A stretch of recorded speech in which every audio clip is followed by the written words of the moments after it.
Bom, boa tarde a todos. Então, começamos a gravação para uso dos alunos apenas.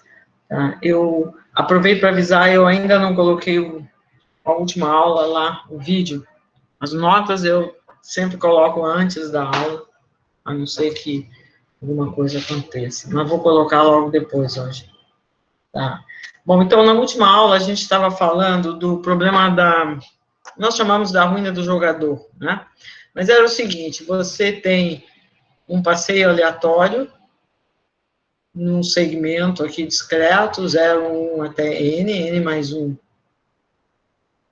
N mais 1 estados, né? N mais 1 sítios, esse é o nosso S. E o passeio pode, estando num estado qualquer aqui no meio, ele pode ir para a direita com probabilidade P, ou para a esquerda com probabilidade P para a direita, 1 menos P para a esquerda, vamos dizer. P é um número entre 0 e 1.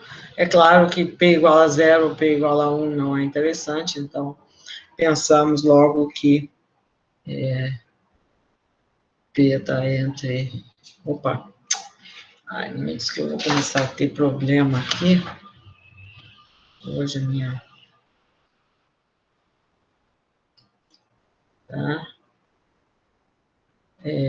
P é um número entre 0 e 1, mas vamos dizer que não é nem 0 nem 1, porque não interessa muito, tá? E o nosso objetivo era calcular a função que chamamos alfa de J, que era a probabilidade, começando em J, de acabar em N, ou seja, que você vai chegar no N antes do zero, né? No nosso exemplo, a gente está pensando que N é absorvente e o zero também, então ficaria por isso que seria acabar em N. Né? Problema da ruína do jogador. Mas você pode pensar que o N e o zero não são necessariamente absorventes e você só quer saber qual a probabilidade de chegar aqui antes de chegar no zero. Né? A questão é a mesma, porque como você está olhando, chegar no N antes de chegar no zero é uma coisa que não envolve o que vai acontecer depois do mínimo desses tempos. Né? Então, funciona da mesma maneira, tá? Então, por isso que a gente chamou acabar, porque a gente imaginou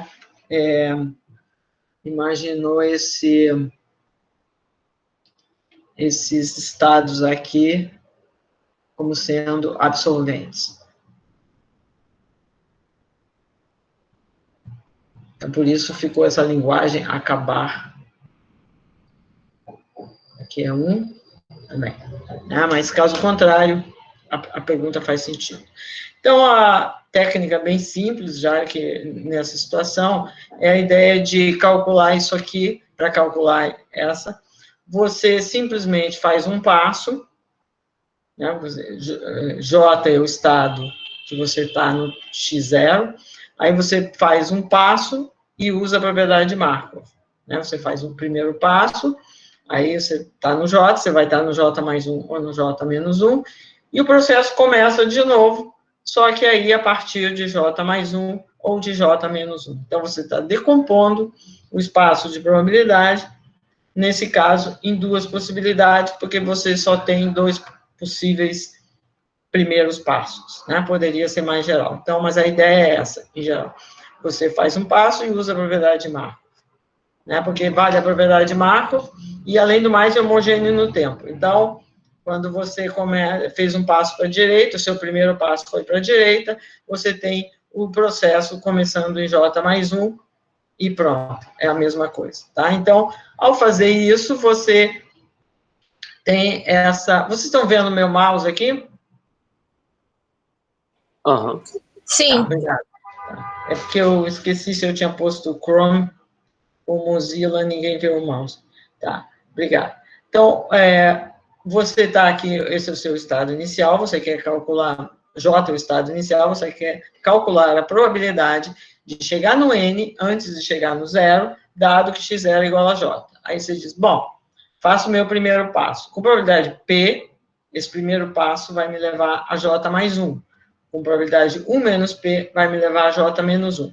Então, se eu condiciono depois do primeiro passo, eu tenho exatamente essa equação que está escrita aqui.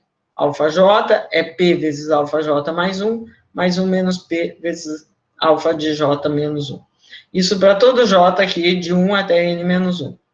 E, quando j é 0, poderia ser que o primeiro passo já te levou ao 0 e acabou a história, né? Porque alfa 0 é 0, dado que a gente está dizendo que está olhando a probabilidade de chegar no n antes do 0, e esse chegar nosso, para evitar, para não depender da questão se é absolvente ou não, é o mínimo n maior ou igual a 0. Então, se você começa no 0, isso aqui é 0. Se você começa no n, isso aqui é 1. Tá? Então, você tem essas duas condições na fronteira, e, portanto, esse sistema fica totalmente bem definido. Você tem n-1 variáveis e n-1 incógnita. n-1 equações e n-1 incógnita variáveis. Tá? E o truque, como sempre, como que é bem frequente nesse assunto, é apelar para as equações de diferença. É olhar a diferença, alfa j mais 1 menos alfa j, e ver se você pode, iteradamente, obter essa expressão para isso aqui, para essas diferenças, né? E aí você imediatamente vai obter todo o alfa, simplesmente somando. É como se fosse fazer uma equação diferencial, mas aqui é mais simples, é uma equação de diferenças, não existe limite, é uma coisa finita, né? Uma coisa algébrica. Então, o dj, estou chamando de dj, o alfa j mais 1 menos alfa j, certo? Então, é claro que quando eu somar todos os dj's, é uma soma telescópica, vai ficar o último, né? Quando eu somar de j de 0 a n menos 1, né? Quando eu pegar n menos 1, isso aqui é alfa n, então vai ficar alfa n menos alfa 0. Isso aqui é 1, porque alfa n é 1, e alfa 0 é 0, né? Então, você tem essa condição aqui das diferenças, tá? Então, a nossa equação, estou escrevendo aqui de novo, alfa j é P alfa j mais 1 menos P alfa j menos 1. Aqui do lado do alfa j tem 1, mas eu vou escrever 1 como sendo P mais 1 menos P, tá? E aí eu vou deixar os termos com 1 menos P de um lado e os termos com P de outro lado da igualdade. Então, ao fazer isso, significa que eu tenho aqui o alfa j, eu vou puxar o alfa j menos 1, que está aqui, para cá. Então, desse lado eu vou ficar com 1 menos P dj menos 1, e desse lado eu vou ficar com P dj, porque eu vou passar o alfa j para o lado direito da equação. Então, você obteve essa equação que te dá como são os dj's, todos em função de um único, né, do d0, porque você itera essa expressão, né? Então, você só tem o d0 como incógnita, e aí, como você tem aqui uma condição definida aqui, você determina todo mundo, porque você tem uma única incógnita e tem essa restrição aqui que vai te permitir determinar essa incógnita, tá bom? Nós vamos olhar nesse caso particular, tá? Então, você obteve essa equação aqui, vamos dividir em dois casos. O caso P igual a meio, ou seja, P é a mesma coisa que 1 menos P, isso aqui está simplesmente dizendo que DJ é igual a DJ menos 1, ou seja, todos os Ds aí são iguais. Então, eles são todos iguais e a soma deles é 1. Então, eles são 1 sobre n, porque você tem n desses Ds. Tá? Então, você obteve quem é o DJ, no caso, P igual a meio.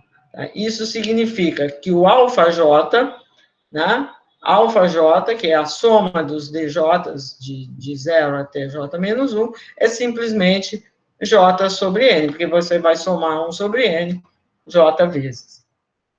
Tá? Então, você obteve essa função linear, que vai valer 0 no j igual a 0, e vai valer 1 no j igual a n, né? Se você completasse aqui, botando j igual a 0 e j igual a n, ela continua verdadeira, porque alfa 0 é 0 e alfa de n é 1. Tá? Então, você obteve quem é a alfa, quem são as probabilidades nesse caso. Se o P é diferente de meio, então a sua expressão fica diferente, né? Você tem que DJ é 1 menos P dividido por P, DJ menos 1, iterando, você tem DJ é 1 menos P sobre P elevado a J, D0, né? É 1 menos P sobre P elevado a J vezes D0. Então, você ficou com a sua única incógnita aqui, que é o D0, né? E aí, você determina D0, porque a soma dos Ds tem que ser 1. Então, 1 é a soma de todos os Ds, mas os Ds são D0 vezes esse número. Então, você coloca D0 vezes essa soma, é uma PG, você soma PG. Agora, a razão não é 1, né? Então, por isso que a expressão ficou assim. Então, você soma essa progressão aqui, e você tem isso aqui, 1 menos P sobre P elevado a N menos 1, 1 menos P sobre P menos 1. Né? Tanto faz for esse número maior que 1 ou menor que 1, né? Porque aqui vai ser positivo, e esse também vai ser positivo, ou vai ser negativo, e esse também vai ser negativo, vai ser esse número positivo aqui. Então, você obteve quem é D0, né? D0 vezes isso é igual a 1, ou seja, D0 é 1 sobre esse número aqui. Então, você obteve D0 para todo P diferente de 1, e aí você obtém o alfa J, é simplesmente a soma dos DIs de 0 até J menos 1, né? Porque DI é exatamente a diferença alfa de I mais 1 menos alfa de I, e o alfa de 0 é 0, então quando você somar, vai ficar exatamente o alfa de J. Bom, aí somando aqui a PG de novo, né? Você tem isso aqui, e tem o D0, que você sabe quem é, né? D0 é isso que está aqui, aí você, ao colocar isso aqui, você vai ficar, deixa eu ver se eu não escrevi aqui, bom, você vai ficar com 1 menos alfa de J, então, que vai ficar alfa de J, né, igual a 1 menos P sobre P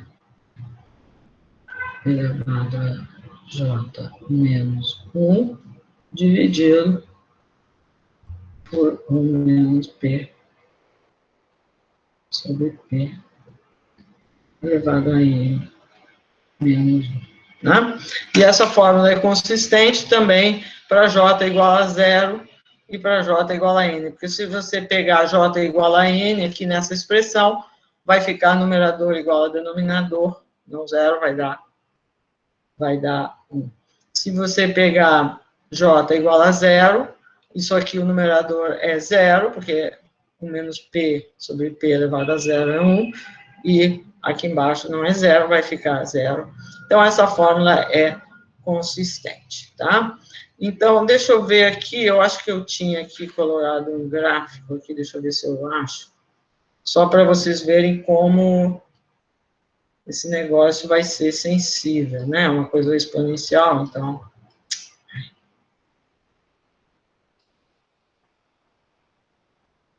Pensei que eu tinha colocado aqui um gráfico, mas acho que eu não coloquei.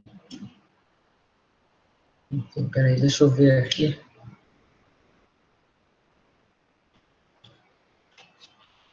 Ah, tá aqui. Então, aqui, esse gráfico aqui é aquela função, né? Porque quando P igual a meio, a sua função é linear. Linear. Que vai interpolar, é linear entre 0 e 1. É 0 no... Aqui eu peguei N... essa fórmula eu peguei, esse gráfico eu peguei de alguém. N igual a 100 e P não é longe do meio. P é 0,49. Certo? Quando P é meio, é simplesmente linear. Né? Então, vai interpolar linear entre 0 e 1. Se eu for desenhar aqui, não vai sair direito, mas todo mundo imagina. E o que é impressionante, né, que você vê aqui, é que como é desfavorável, né? O P está muito próximo de meio, desculpa, mas a probabilidade de você ganhar se você começa aqui, vamos dizer aqui, você começa com 10, fazendo a conta, se você começa com 10, a probabilidade de ganhar é aproximadamente 0. Deixa eu escrever aqui embaixo. Onde é que eu vou escrever aqui? Só ver se o meu negócio está. Nossa. 10.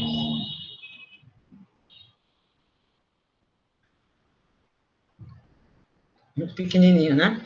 Ou seja, você vai fazer um jogo que você não sabe que ele é desfavorável a você, né? O P é ligeiramente próximo de meio, a moeda que está sendo jogada é ligeiramente tendenciosa em desfavor de você, né? Você está jogando e você começou com capital 10, o outro, a probabilidade de você conseguir ganhar é realmente muito pequena. Mas isso não é nada, você pode olhar aqui, vamos dizer que se você pegar alfa de 50, né? Os dois começaram com o mesmo capital,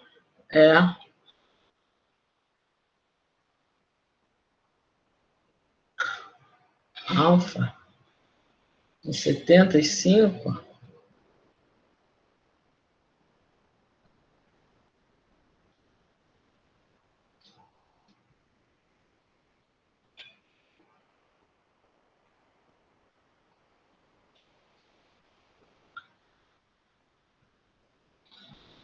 ou seja, né, a coisa cresce muito lentamente, né? Só quando você começa com o capital realmente próximo de 100 é que você vai ter uma boa probabilidade de ganhar. Então, é muito diferente, né? Uma pequena variação no P te dá um resultado muito diferente nessa expressão aqui, que foi isso que a gente calculou, né? E isso foi esse desenho. No caso, P igual a meio, então, numa boa, é linear, vamos dizer.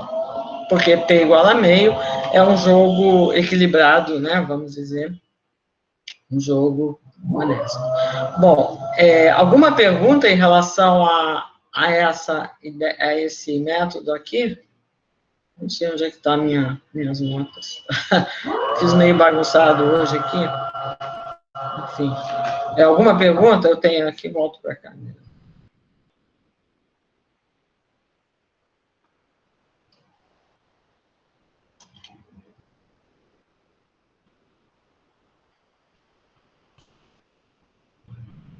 Alguma pergunta? Não? Bom, a gente pode usar a mesma ideia para fazer outros cálculos. Esse aqui é para... a gente está calculando o valor esperado da função que vale 1 lá e 0 aqui. Mas eu poderia fazer um cálculo de outra função. Qualquer função que eu estou olhando, no mínimo desses dois tempos. Né? Então, por exemplo, é a duração total do jogo.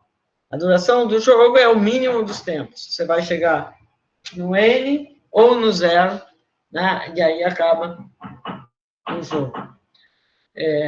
Tá bom? Então, vamos olhar essa variável aqui, que eu chamei de T, infelizmente, porque T, estava usando T para os transientes, mas deixa para lá. Tá? E eu quero calcular o valor esperado, começando I, para o tempo T. Então, agora, as condições de bordo, de fronteira, são 0, né? Porque quando eu começo no 0, não tem jogo. Quando eu começo no N, também não tem jogo. Porque isso aqui, por definição, é o mínimo dos N's maiores ou iguais a 0, tal que Xn, tem muito N, né? O mínimo dos K's maiores ou iguais a 0, tal que Xk é igual a N. Esse aqui, o mínimo dos K's maiores ou iguais a 0, tal que Xk é 0, tá? Então, agora, minha condição de fronteira é 0, mas eu posso usar a mesma ideia. Eu vou fazer um primeiro passo e aí vou condicionar. Só que, como eu estou olhando a duração do jogo, então, esse meu primeiro passo, eu tenho que somar 1, né? Se eu vou olhar aí, eu vou condicionar, então, eu tenho 1, que é o primeiro passo, e aí ou eu fui para a direita, e aí eu vou ter que um tempo ainda aí mais 1, ou eu fui para a esquerda e eu tenho um tempo aí menos 1. certo? Então, essa equação aqui agora fica assim. Tem esse 1, porque 1 é o tempo do primeiro passo. Na outra, eu só estava querendo calcular a probabilidade de eu cair aqui ou ali. Então, não somava nada. Tá? Então, você aqui, obviamente, você tem uma situação muito parecida.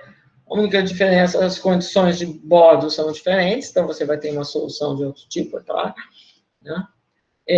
Mas você pode usar a mesma ideia, né? Porque é uma equação super simples, né?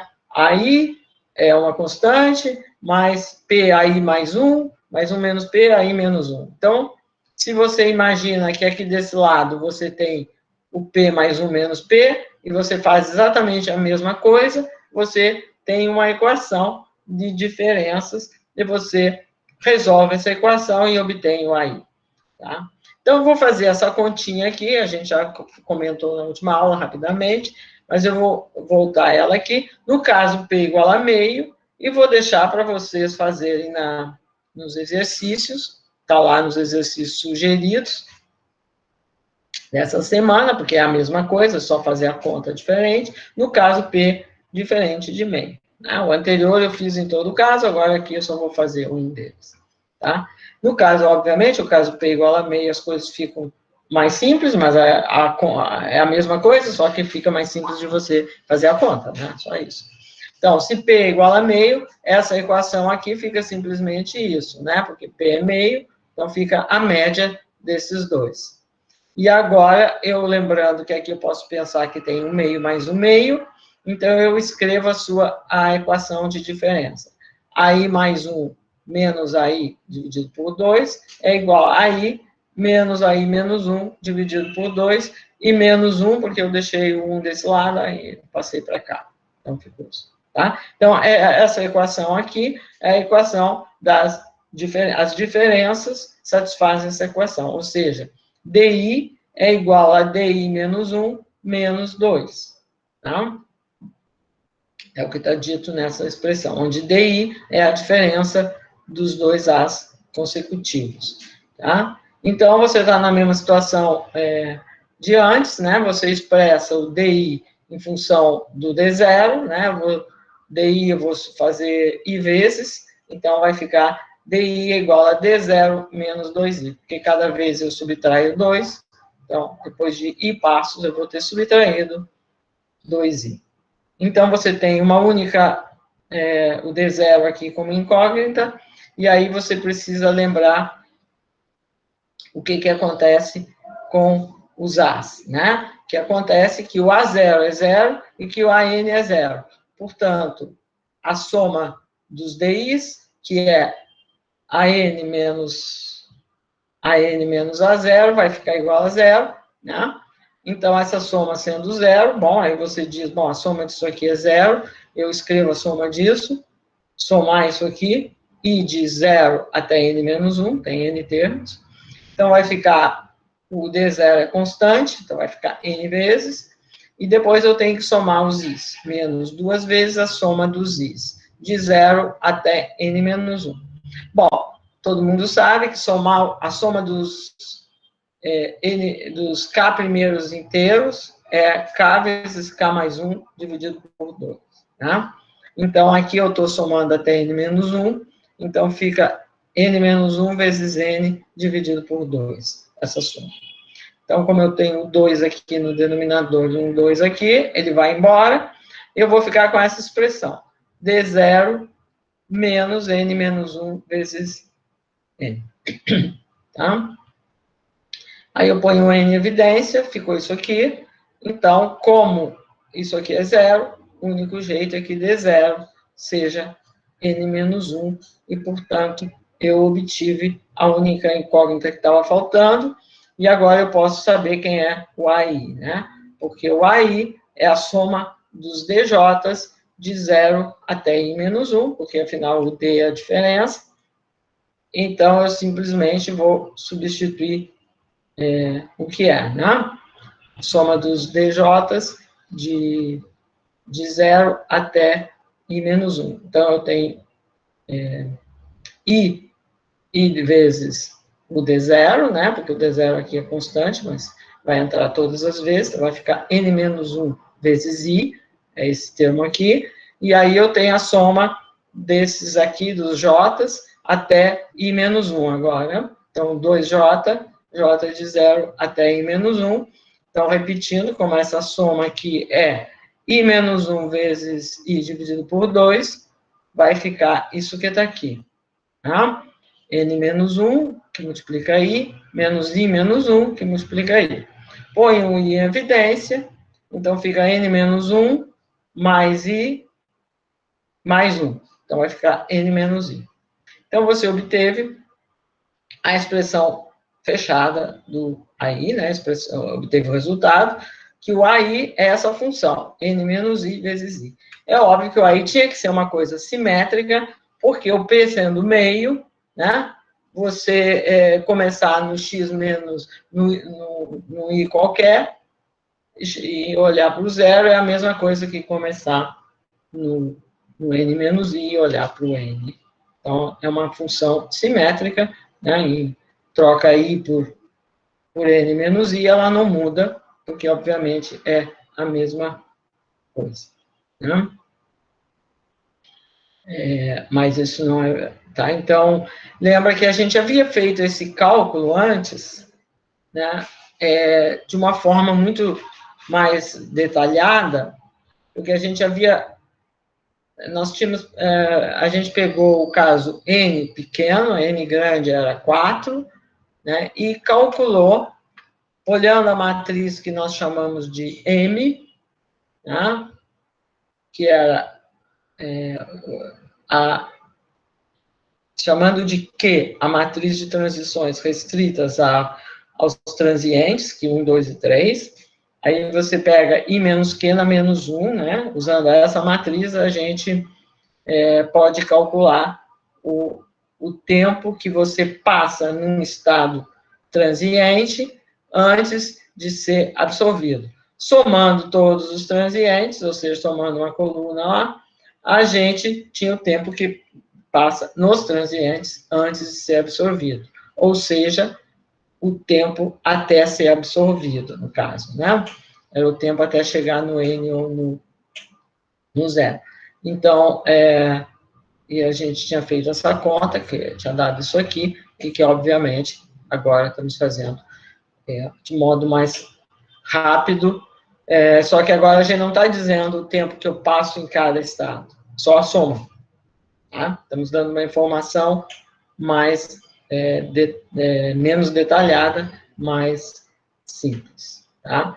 Mas é mais fácil porque a gente quer fazer para todo o N.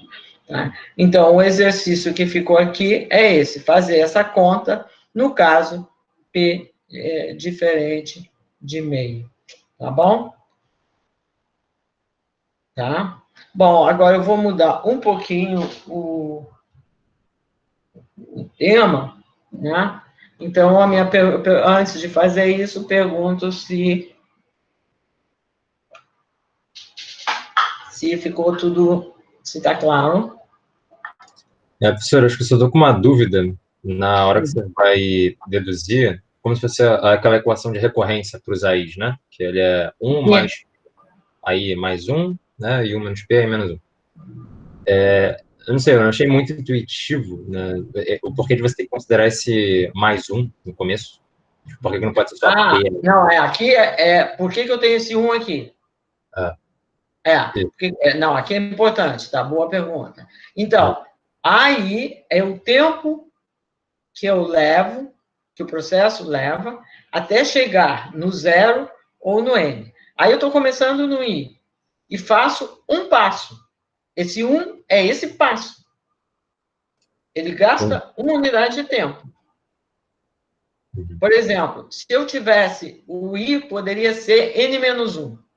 Aí, quando eu dou esse passo 1, eu poderia já cair no N. E aí acabou. Não teria mais. Entendeu? Do N. Só teria esse outro aqui. Entendi, faz sentido. Beleza. 1 é o primeiro passo. É porque no exemplo anterior, eu estava só calculando a probabilidade de chegar aqui antes daqui. Então, não tinha nada para somar aqui. É porque a função que eu estou olhando é o tempo. Então, eu tenho que ir contando o tempo. Cada passo que eu dou, eu tomo um. Tá? Entendi, obrigado. Tá, não, não. Tá bom, gente? Mais alguma dúvida aqui? A melhor forma de ver se ficou bem claro é você ir lá agora e completar, fazer a mesma coisa no outro caso, só para ver se ficou bem claro, né? Porque a conta vai ficar um pouquinho mais chata, né? Que nem no outro anterior, porque não é constante, né? Mas, e a função vai ter outra cara também, claro. Tá bom? Bom, então agora eu vou ligeiramente mudar de tema.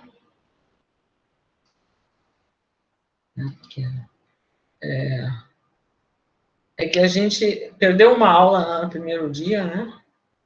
E o calendário é muito apertado.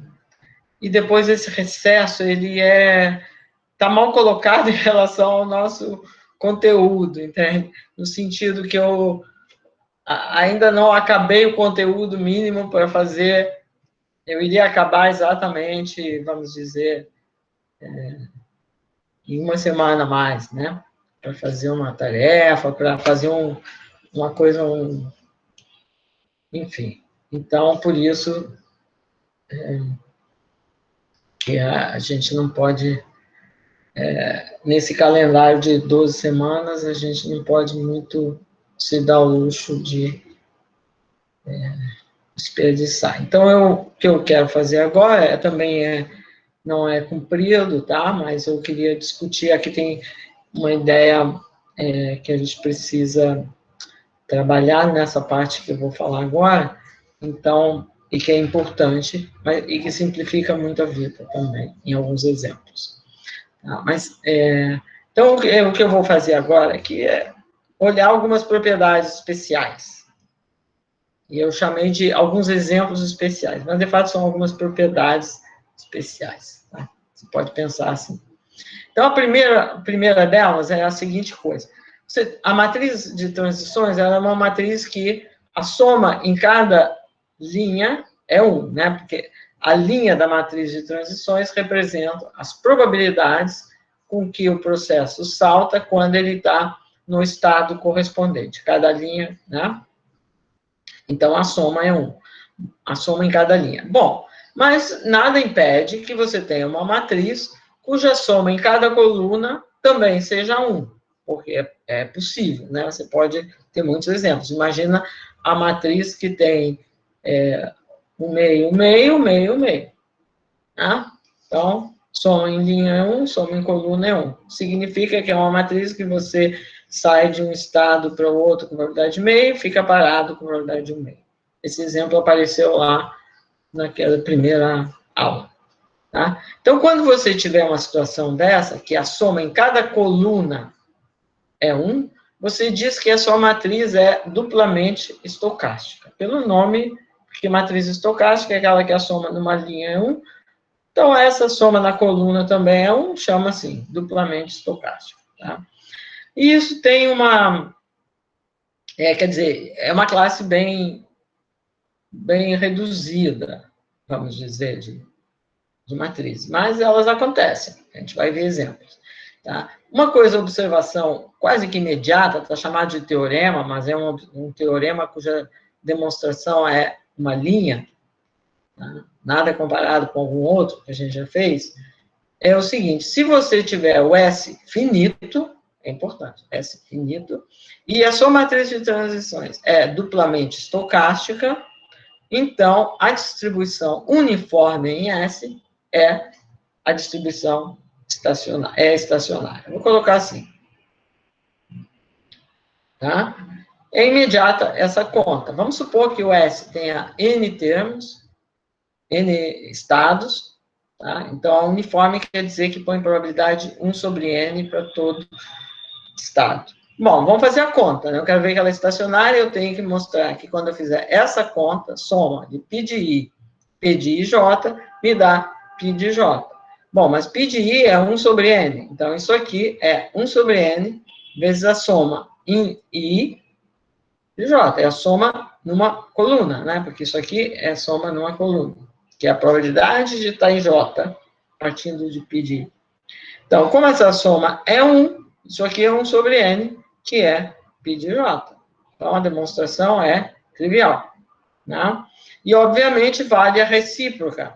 Se a distribuição uniforme for estacionária, ela tem que ser duplamente estocástica. É só você, para que você tenha essa igualdade, é preciso que essa soma seja 1. Não tem outro jeito, né? Porque 1 sobre N vezes alguma coisa é igual a 1 sobre N, vezes alguma coisa, aqui tem que ser 1.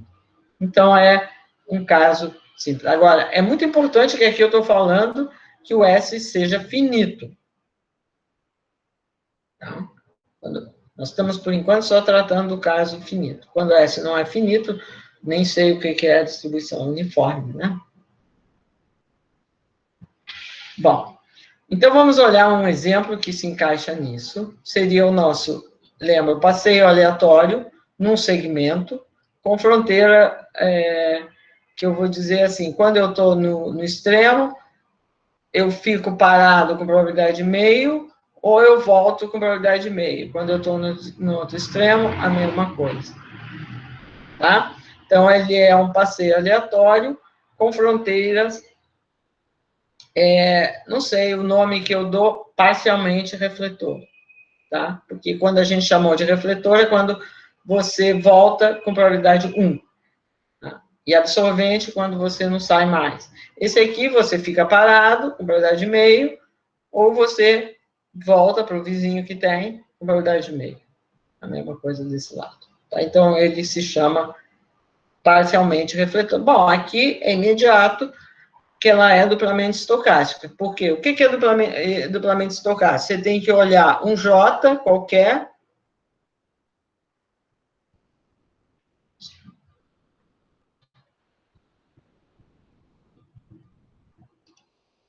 Você tem que olhar um J qualquer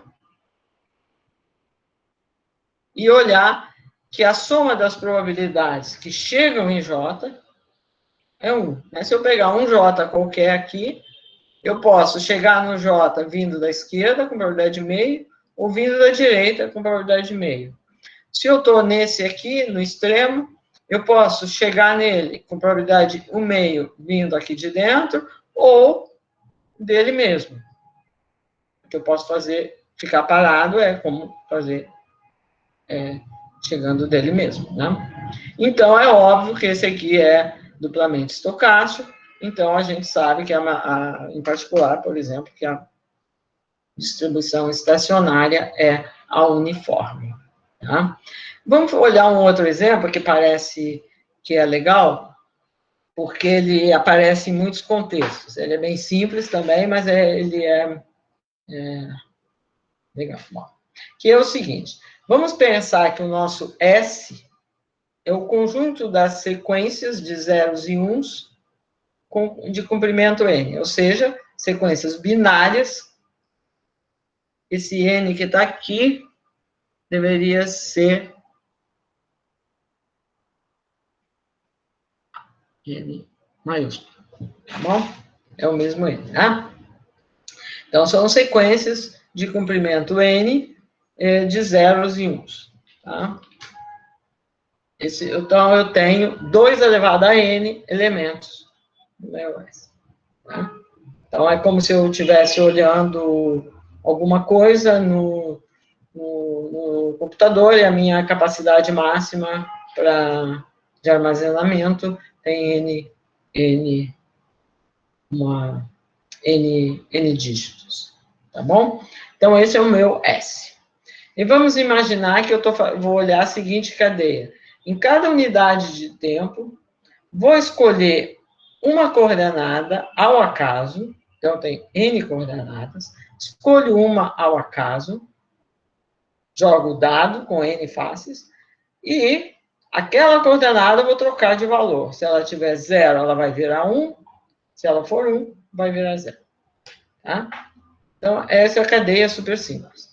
Então, eu vou com probabilidade 1 sobre N, eu vou passar do X para um Y, que difere do X numa coordenada qualquer. Tá? Então, eu tenho N coordenadas para mudar, como eu tenho probabilidade de 1 sobre N, então vai dar 1.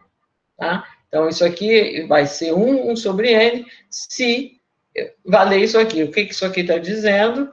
Bom, como esses números x e y, eles só podem ser 0 ou 1, para que essa soma seja 1, significa que tem um deles que é 1 e todos os demais são 0. Tá? Não tem outro jeito de eu somando zeros e uns obter 1.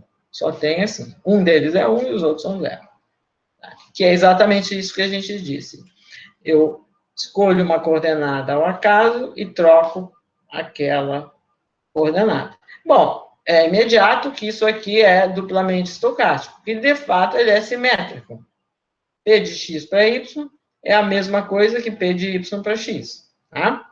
Pela definição. Eu estou olhando isso aqui, é uma função de x e de y que é simétrica em x e y. Se eu trocar o x pelo y, dá a mesma coisa, né? Porque só entra os módulos.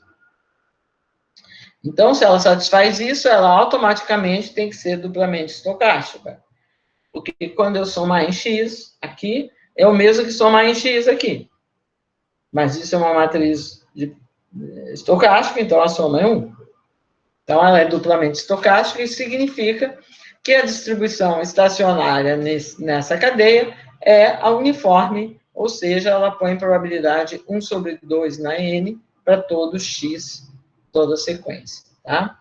Então, esse exemplo, ele tem o nome de passeio aleatório no hipercubo de dimensão n, né? Porque, de fato, ele é passeio aleatório nos vértices do hipercubo.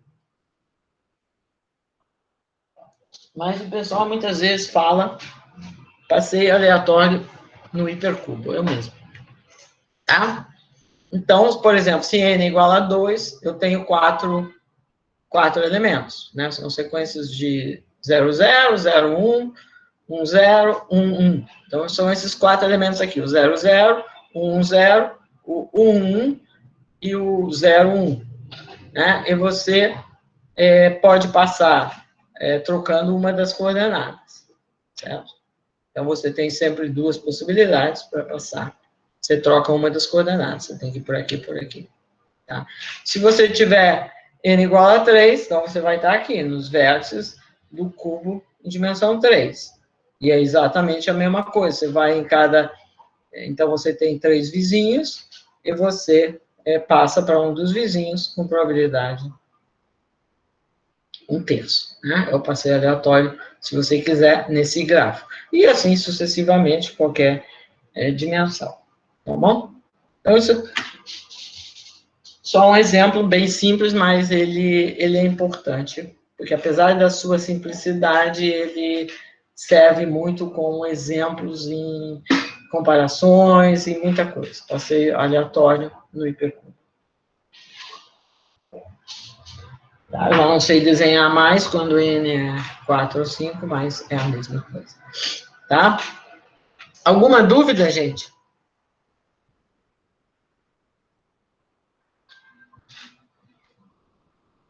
Não? Bom, uma outra coisa especial, porque aqui a gente falou desse exemplo especial que é o duplamente estocástico.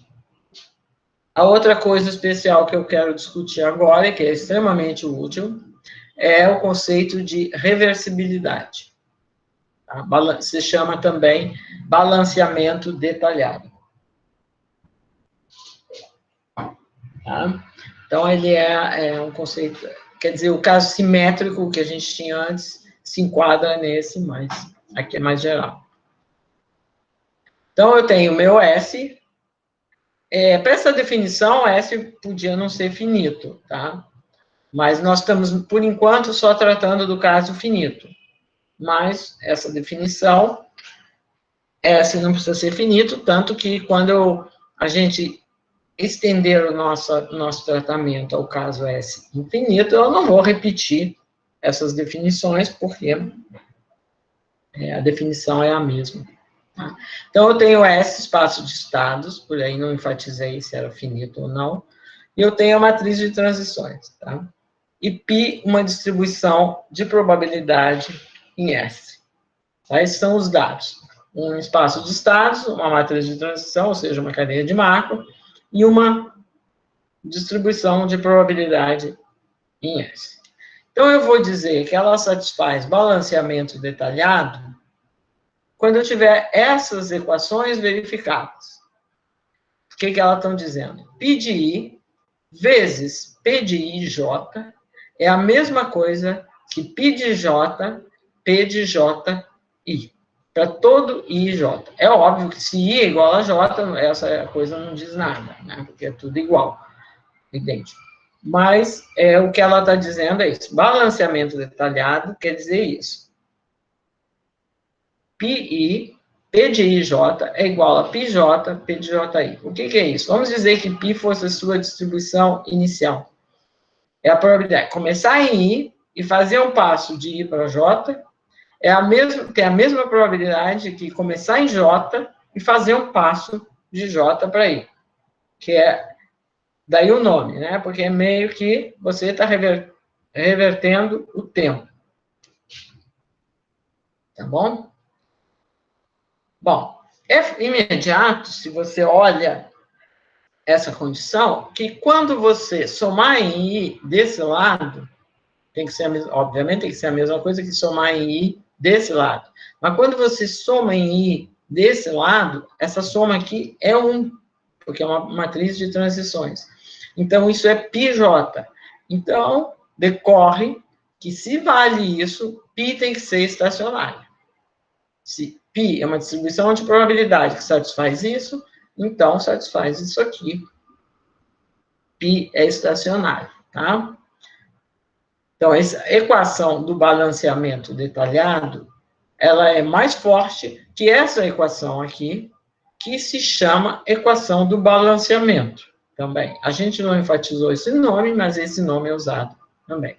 Equação do balanceamento. E essa aqui, equação do balanceamento detalhado. Porque é detalhado. A gente vai olhar melhor, tá? Mas por quê? Esse nome. Bom, mais ou menos, né? Você tem essa expressão para cada par, e aqui você tem uma expressão só quando você soma. Né? Mas tudo bem, vamos examinar melhor. Tá? Bom, então essa implicação é imediata. Agora, uma coisa importante é que isso é uma coisa muito especial. Não é verdade, porque se você tem uma cadeia irredutível finita, tem uma distribuição estacionária, tá? Única. Π de I é positivo para todo I. Mas reversibilidade pode não acontecer. Não tem porquê uma cadeia ter a distribuição estacionária verificar isso aqui. Isso pode não acontecer. Até porque se ela tiver uma única distribuição estacionária, né? Como é o caso, toda cadeia irredutível, então só tem uma única, se ela não precisa satisfazer isso aqui. Tá? Mas vamos fazer um exemplo para a gente ver. Tá? É muito comum que você não satisfaça, não exista uma π satisfazendo isso aqui. Vamos pegar esse exemplo aqui, simples. Tá? 0,7, 0,30, 0,3, 0,5, 0,2.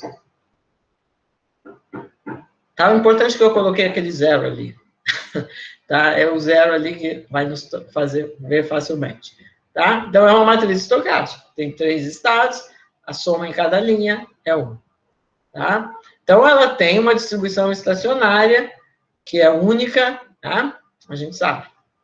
E vai dar π de I, vai ser positivo para todo I. Mas tudo bem. Vamos ver que eu não tenho como satisfazer isso aqui. Então, vamos tentar verificar. A gente quer mostrar que não existe uma π que satisfaz essa condição estrela. Então, eu vou pegar a condição estrela, vou massagear, vou tentar obter informação a partir dela e vou ter uma coisa que é com uma contradição que não pode, não tem. Né? Então, vamos supor, eu estou querendo dizer que vale isso, né? Então, observa primeiro de tudo, que eu coloquei esse zero aqui para simplificar a conta, né? quando você faz P de 1, P de 1, 3, isso é zero, porque P de 1, 3 é zero. Mas P de 3, 1 não é zero. Né? Então, o único jeito de valer isso aqui, que tem que dizer que P de 1, P de 1, 3, tem que ser igual a P de 3, P de 3, 1, é se o P de 3 for zero, né? Porque você quer que tenha essa coisa aqui verificada, com I igual a 1 e J igual a 3. Então, P de 3 tem que ser zero. Já tá achando estranho, né? Zero, porque a distribuição está... Mas tudo bem, vamos em frente. P de 3 teria que ser zero. Agora, então, já que tem que ser zero, você aproveita e vê o seguinte, P de 3 vezes P de 3, 2, então é zero, porque P de 3 é zero. Isso aqui é zero. Mas isso, se valer estrela, tem que ser P de 2 vezes P de 2, 3. Agora, P de 2, 3 é 0,2, é positivo. Então, o único jeito de você ter o produto igual a zero é que P de 2 seja zero.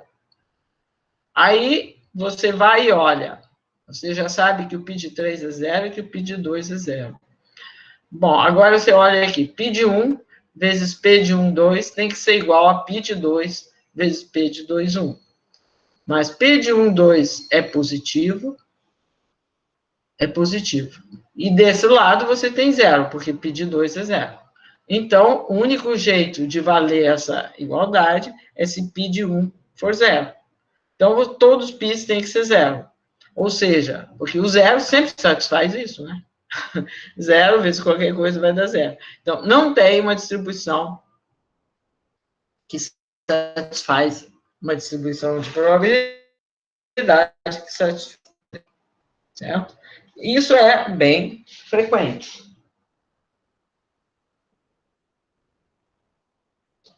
Não tem nada patológico na nossa cadeia.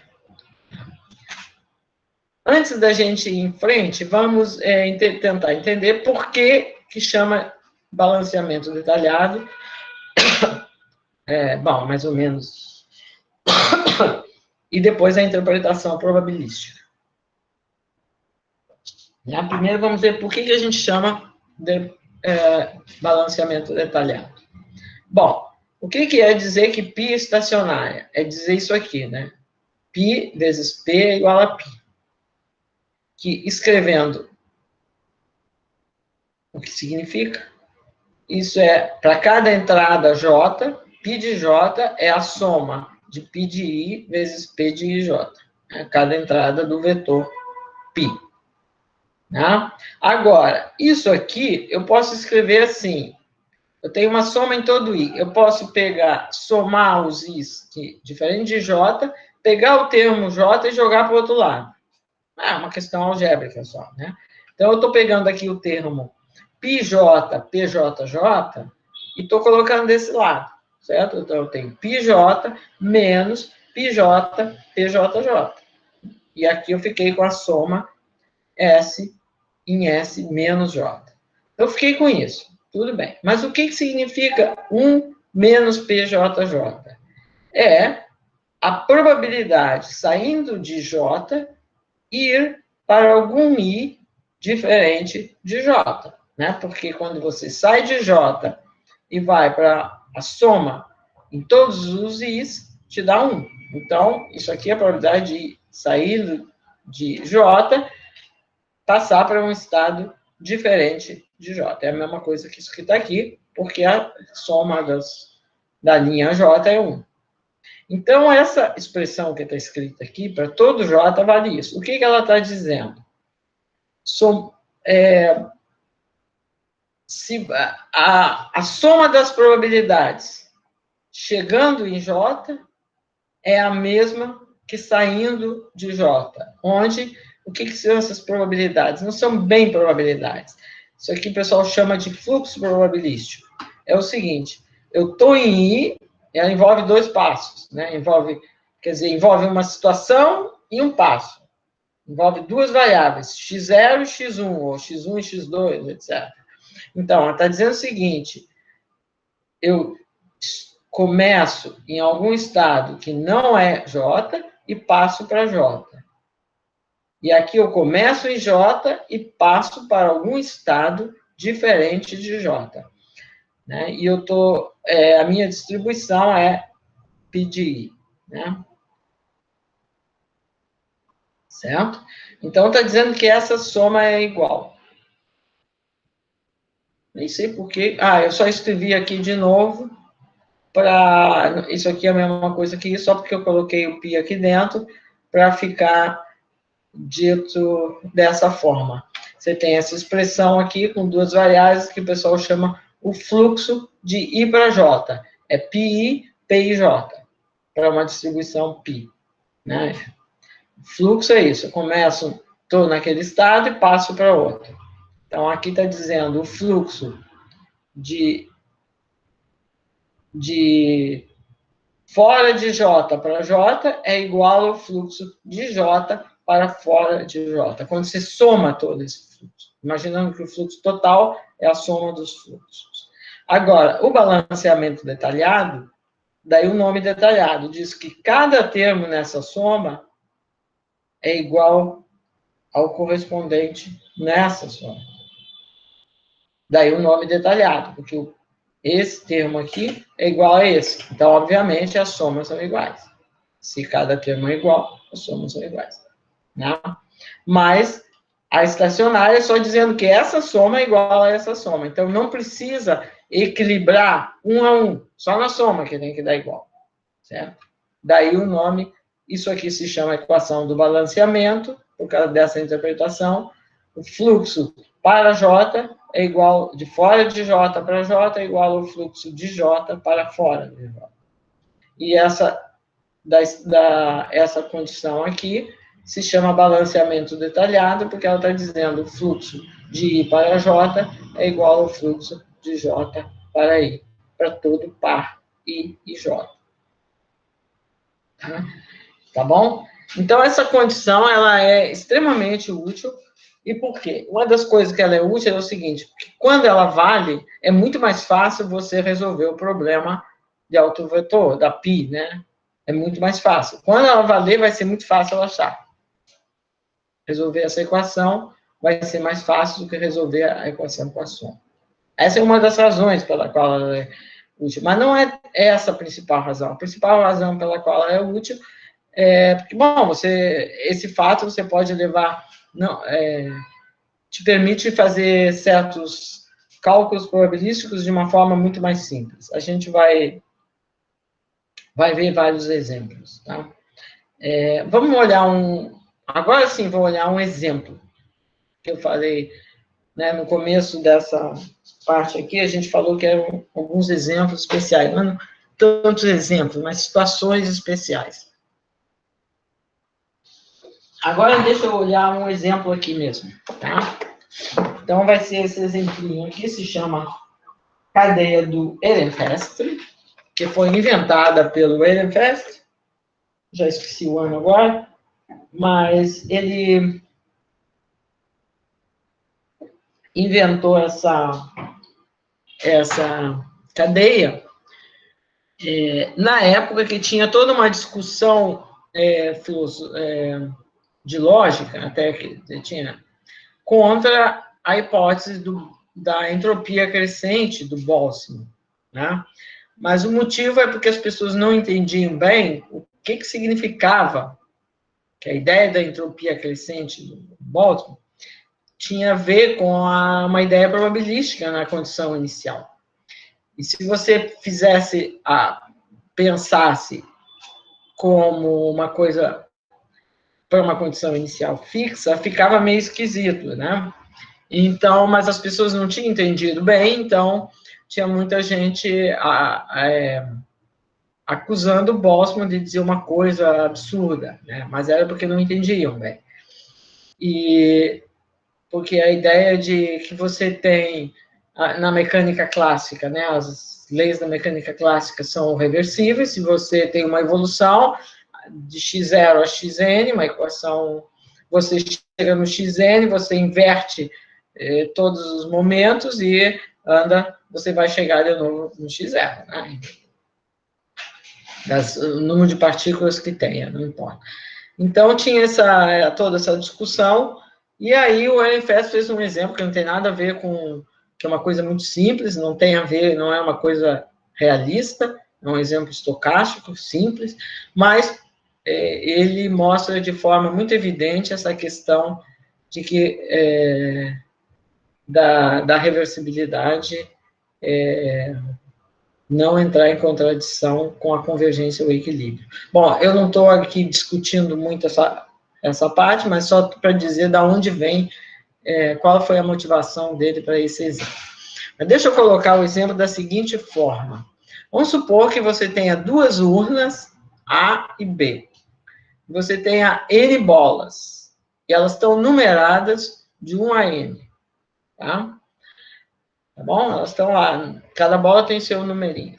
Bom, acontece que em cada etapa dessa evolução, você vai sortear um número entre 1 e N, ao acaso. Você vai lá na sua loteria, no seu dado, sei lá o quê, e você tem esse sorteio ao acaso. Todos eles têm a mesma probabilidade. Aí você sorteou o número, deu o número 5, a bola de número 5 vai ser trocada de urna. Se ela estava em A, ela vai ser jogada em B. Se ela estava em B, ela vai ser jogada em A. Tá bom? É só isso. É uma evolução muito simples, né? Você tem o número... por que ela fica interessante? Porque ela fica interessante quando N é grande, né? Então, você tem um certo número de bolas que estão aqui, e o outro, o complementar, está aqui. Aí você sorteia um número, e a bola correspondente vai ser trocada. Tá? Tá bom? É isso que vai acontecer. Tá? Então, vamos supor que x0 seja o número de bolas em A no momento 0, e xn seja o número de bolas em A após n sorteios. Então, é óbvio que esses x formam uma cadeia de Markov, porque em cada momento, você sabendo quantas bolas estão em A, você não precisa saber mais do que aconteceu antes, você simplesmente vai sortear um número com aquela... Quer dizer, o sorteio não tem nada a ver com a bola, você vai sortear o número. Então, a probabilidade do número de bolas em A aumentar ou diminuir só depende de quantas tem, né? Não importa quais são, né? Porque os sorteios são uniformes. Tá? Então, se você tem o xn é uma cadeia com valores aqui, né? 0, 1, pode ser 0, porque não tem nenhuma bola, pode ser n, porque todas estão em A. Né? E qual é a probabilidade de passar de um número k para um número k mais 1, ou de um número k para um número k menos 1? É só o que pode acontecer, porque você vai trocar uma bola de urna. Né? Então, se você tem k bolas, a probabilidade de aumentar é que você vai escolher um número correspondente à bola da outra urna. Né? Então, se você tem k, para ele passar para k mais 1, é porque você vai escolher uma das n menos k bolas, né? Vai sortear um dos números n menos k, e aí, então, ela vai trocar. Né? Então, se você tem k, você vai passar para k mais 1 com probabilidade n menos k dividido por n. Você sorteou um número correspondente a uma daquelas bolas que não está em A. E isso aqui é a probabilidade. E de diminuir, que você sorteou uma daquelas que está em A, e aí ela vai diminuir. Se sortear uma, vai diminuir. Né? Então, se tiver muitas bolas, tende a diminuir. Se tiver poucas, tende a aumentar. Então, é uma cadeia que puxa na direção do centro, vamos dizer. Como se você, estando muito nos extremos, ela vai ter uma força maior em direção ao centro. Quando ela está no meio, ela é quase que meio-meio, né? Se você tivesse aqui muito próximo de meio, essas duas coisas são muito próximas, não? Tá bom? Então, é uma cadeia super simples. Tá? E é só isso que pode acontecer. P de KJ é zero, caso contrário. Então, ela é uma cadeia que pode dar um passo para a direita, com probabilidade essa aqui, e pode dar um passo para a esquerda, com probabilidade essa aqui, e é só isso que pode acontecer. Tá? Quando ela chegar no zero, ela automaticamente vai passar para 1. Quando ela chegar no n, automaticamente ela vai passar para n menos 1. A fronteira é refletora, totalmente refletora. Quando k é igual a n, isso aqui é 1. Quando k é igual a 0, isso aqui é 1. Tá bom? Então, ela é fácil da gente ver que ela vai satisfazer balanceamento detalhado. Vamos fazer a conta. Então, eu quero verificar essa coisa aqui, né? Aqui. Como ela só pode passar de I para I mais 1 e de I mais 1 para I, só, né? É muito fácil isso, porque não tem muitas coisas para ver. Eu só tenho que pegar I e J, que diferem de 1. I e I mais 1. E o outro vai ser I mais 1. Só isso que eu tenho que olhar. Então, é muito simples, né? Então, vamos fazer a conta. Então, eu tenho que fazer aquela equação estrela lá, ela vira isso, π de k vezes p de k, k mais 1, que está escrito aqui, tem que ser igual a π de k mais 1 vezes p de k mais 1 para k, que está escrito aqui. Quando eu pego k igual a k mais 1, é isso que está aqui. Então, a relação que a gente obteve é essa. E essa relação eu posso escrever assim.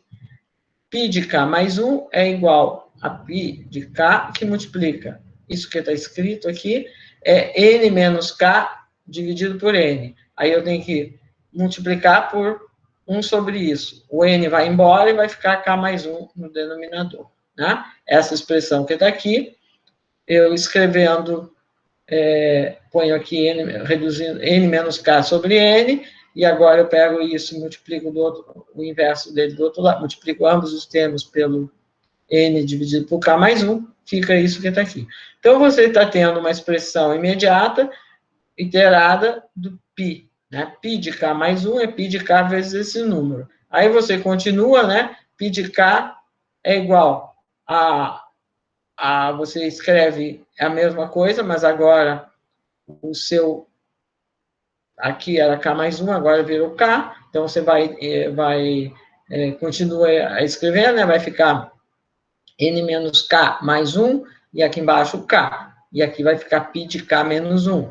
E assim você vai iterando até você chegar no zero, π de zero. Então, quando você chegar no π de zero, é porque para ter o zero aqui, é porque aqui deu n. Você vê aqui é k, n menos k.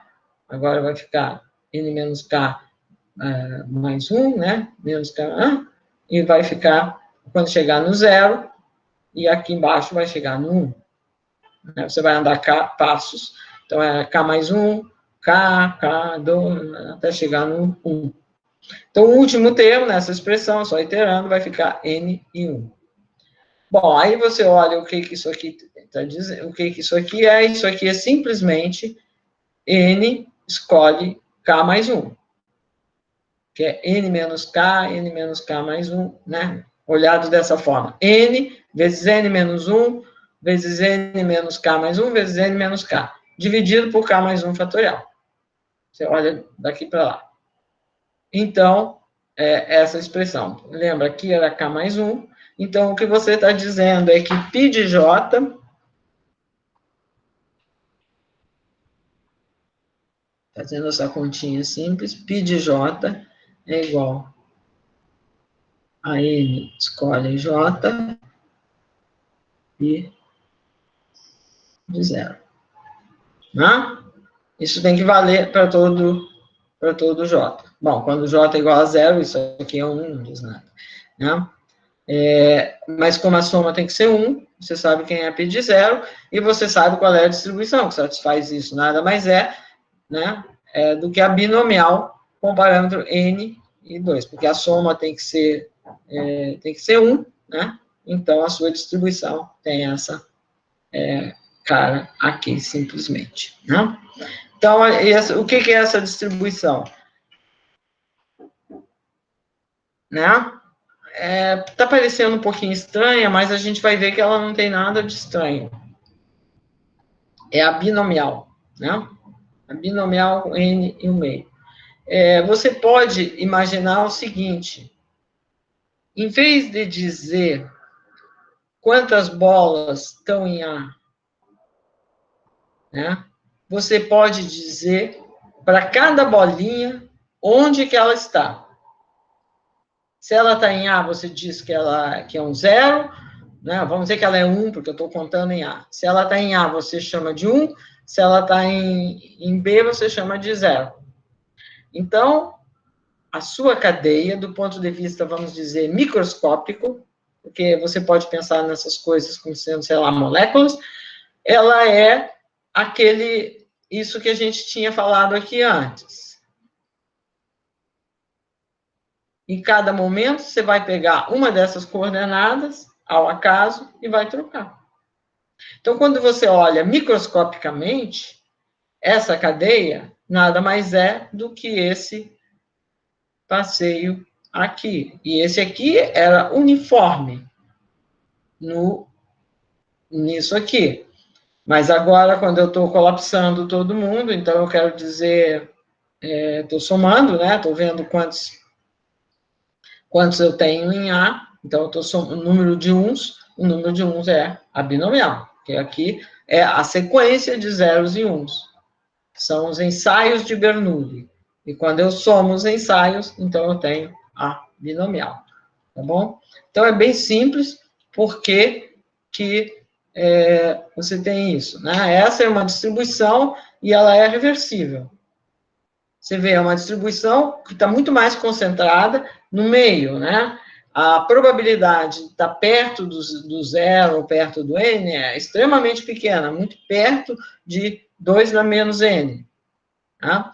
Por outro lado, a probabilidade de estar próximo do meio é de ordem 1 sobre raiz de n. Tá? Isso aí é bom, vou colocar alguma coisa nos exercícios para fazer. Tá? Mas, bom, acho que eu comento aqui, mas eu já adiantei. Tá. O Ehrenfest, a interpretação do Ehrenfest para essa, que o motivou para isso, era imaginar o seguinte, você tem um gás num compartimento, esse compartimento tem aqui uma divisão, e com uma abertura muito pequena, em que é possível moléculas passarem daqui para lá e de lá para cá.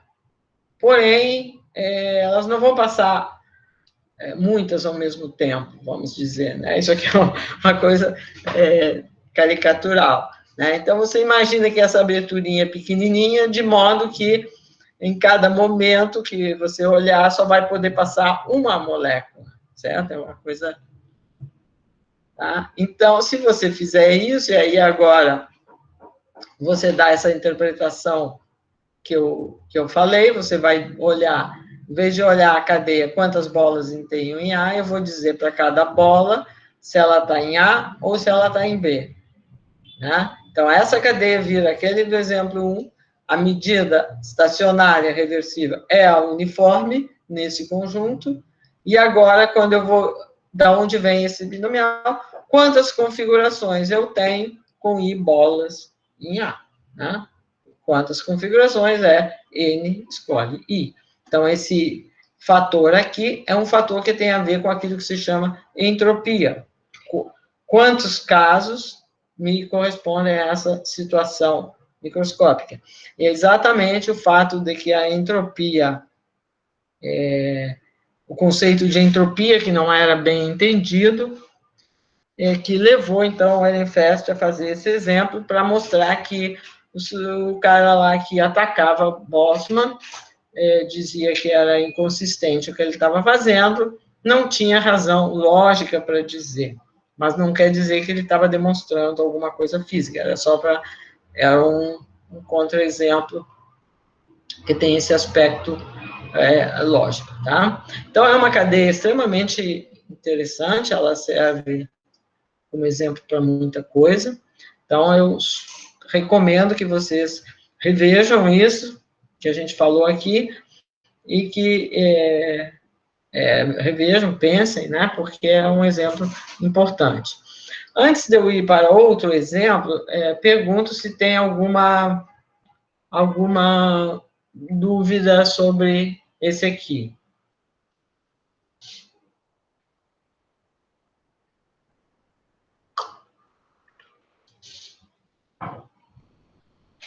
Não?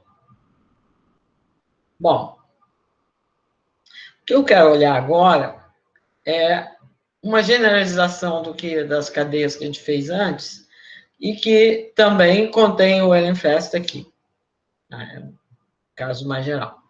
Então, nós vamos olhar mais ou menos como a gente estava olhando, uma cadeia que ia num segmento de 0, o S era de 0 até N, só que a diferença é que as probabilidades de eu passar do estado I para o estado I mais 1, elas não vão ser as mesmas em todo I, vão depender do I. Então, vão ser P de I, a probabilidade de ir para a direita, e Q de I, a probabilidade de ir para a esquerda. E esses números eu vou assumir que eles são positivos, porque eu quero uma cadeia irredutível. Tá? Senão ficaria bloqueado, eu não estava dividindo o meu segmento em 2 pedaços.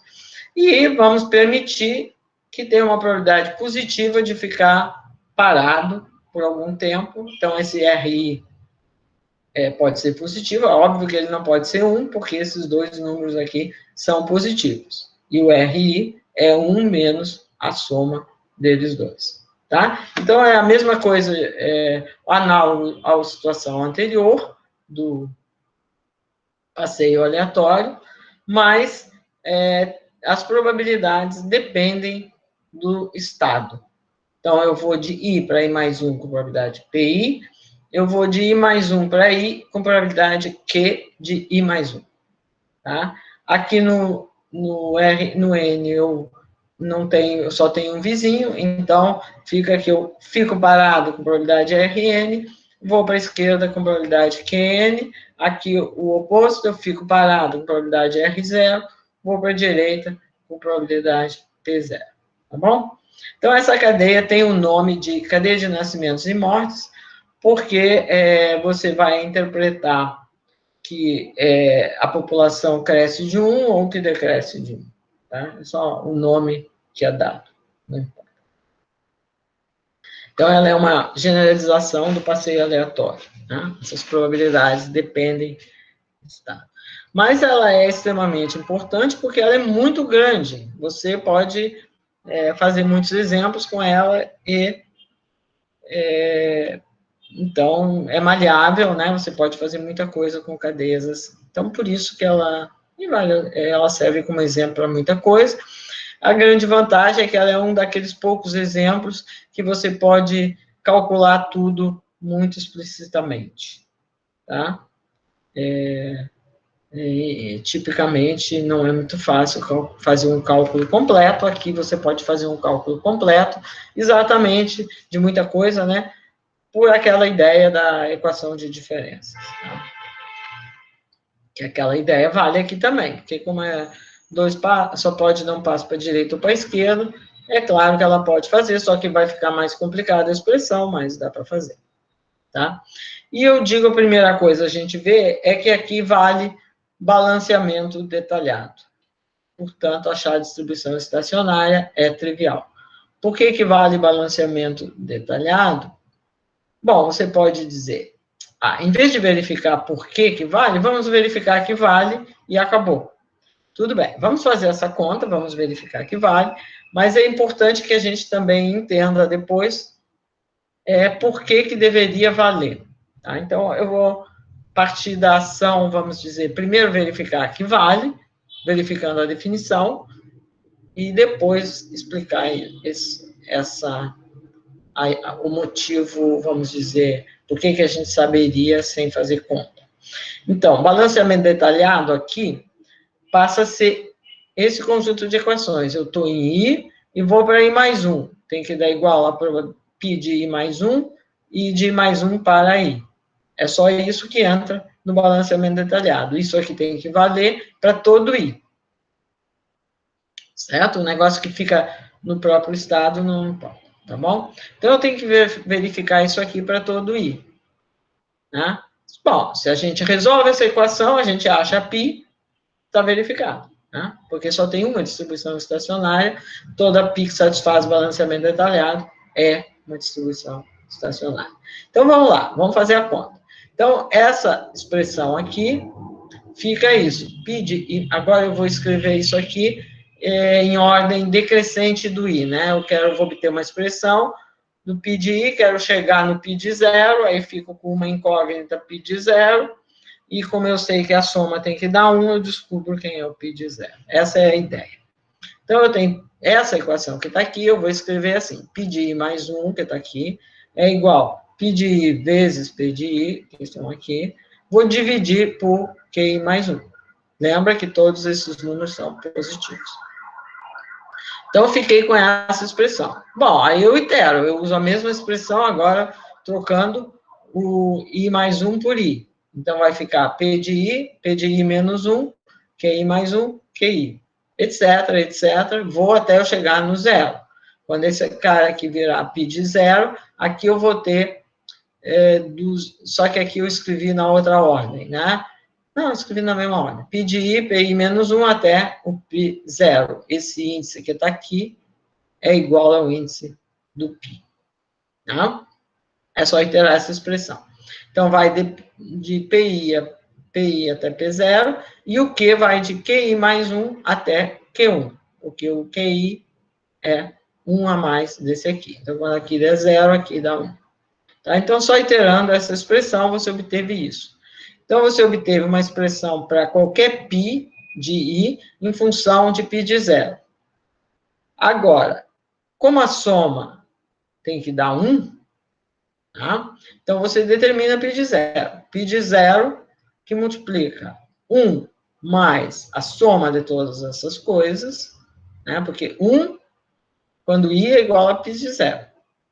Agora, o primeiro, quando i é igual a π de 1, ao 1, ao 2, etc., somando todos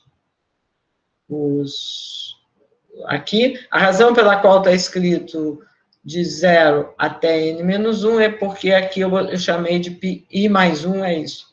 Tá? Para escrever i aqui. Então, vai de 0 até n menos 1.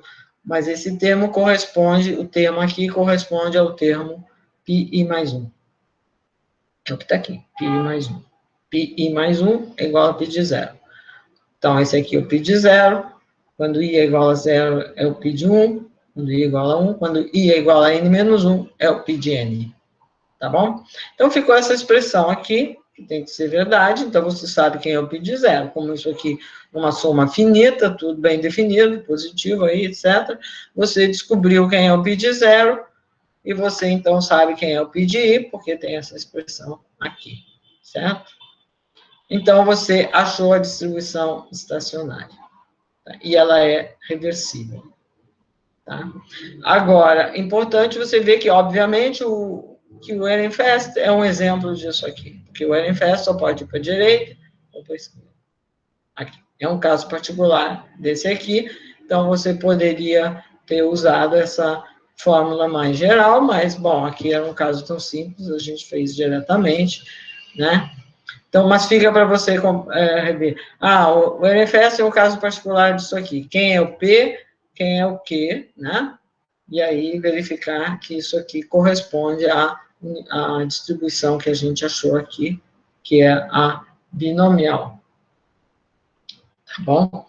Então, isso fica para cá. Tá. E, bom... Então, eu acho que com isso aqui eu termino a parte teórica, vou suspender a gravação e me colocar à disposição se vocês tiverem